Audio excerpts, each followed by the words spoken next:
This is going to be my second installment to my video series about, what is it, alternative driving tips? Whatever it is, it don't matter. I'm going to start it today by giving a plug to these. It doesn't necessarily have to be this brand. This one is Larry. What the hell's that say? By Nebo. But these are LED lights that are bright as shit. And they're handy, but the handiest part is they're magnetic. So if you're doing work in a tight space, I would recommend them. But today's video is going to be on climate control. This seems to be a big issue, especially with the fairer of the sexes. Let me break this down from a fundamental standpoint. Here we are in the cockpit. Not the best lighting in the world, but I think it'll work. Packed a little heat today. My truck gun for the day. Won't get into that. Might make a video about that later. Alright, here's the controls. Let me explain to you how climate control works, ladies, or maybe elderly folks. What you have is, you know what, let me even start this up to make things even easier. You put the key in the ignition. Ooh. Seat goes to its place. Blah, blah, blah. Yada, yada. So here's how it works. This is your heating and cooling system. See that little button? The little circle with the fucking line in it? Looks like a wiener maybe going into somebody's rear end. You press that. It turns on. Air conditioning. Max AC. Defrost. Rear defrost, if equipped, fan up and down, and your recirculation button, okay? Defrost, vent, floor. Now let me explain this to you. This is how climate control works.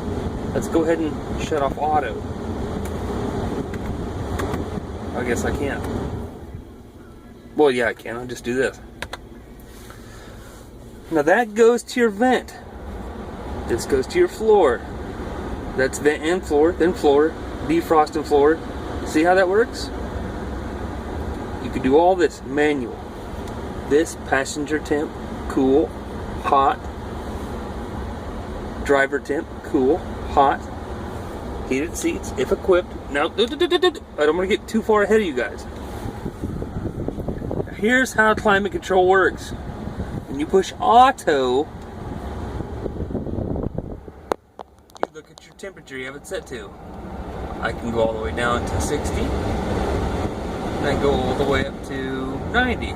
Okay, we'll go back down to 60 because it's hot as shit outside. Well, 70, but it's been a hot day. Now here's how this works, alright? You pick whatever temperature you want. That's room temperature. The ideal temp. Everybody differs. Whatever temperature you're comfortable with.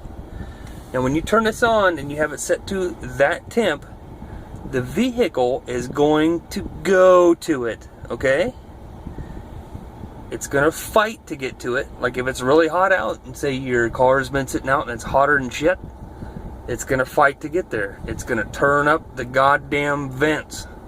And it's going to blow AC like a motherfucker until it gets to 72. Now here's the kicker. When it gets to 72, it's going to shut off. Let me give you an example. I want it to be 60. Listen to those fans. Listen how they stop. Now the passenger temp, that's kind of irrelevant. Now the same goes for winter. But this is where it's going to confuse most people with vaginas. If you start your vehicle and it's cold outside, the engine is not nuclear. It takes a long time, depending on the vehicle. It takes some time, no matter what, to warm up. So this climate control will not kick in the fans until it actually produces heat. The engine, that is. So once the engine is warm, it'll kick on the fans to kick in some heat and get the temperature to wherever you want it. Do we need an overview? Okay, we do, I think.